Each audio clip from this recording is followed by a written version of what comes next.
ఢిల్లీలో ముగిసిన ప్రతిష్టాత్మక ఏఐ ఇంపాక్ట్ సమ్మిట్ 2026లో భారతదేశ సామర్థ్యాన్ని యావత్ ప్రపంచం హృదయపూర్వకంగా ప్రశంసించిందని ప్రధానమంత్రి నరేంద్ర మోదీ హర్షం వ్యక్తం చేశారు. సాంకేతిక రంగంలో భారత యువ నైపుణ్యాల ఆలోచన విధానం మొత్తం మానవాళికి ఎంతగానో ఉపయోగపడుతుందని పేర్కొన్నారు. ఈ మేరకు ప్రధాని ఎక్స్ వేదికగా హిందీలో ఒక పోస్టు చేశారు.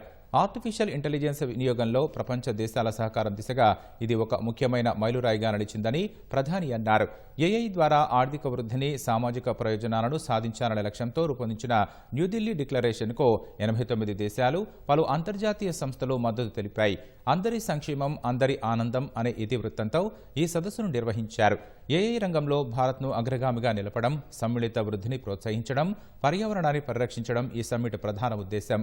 ఐక్యరాజ్య సమితి సెక్రటరీ జనరల్ ఆంటోనియో గుటెరస్తో పాటు పలు దేశాల అధినేతలు, ప్రముఖ టెక్నాలజీ కంపెనీల సీఈఓలు ఈ సదస్సులో పాల్గొన్నారు.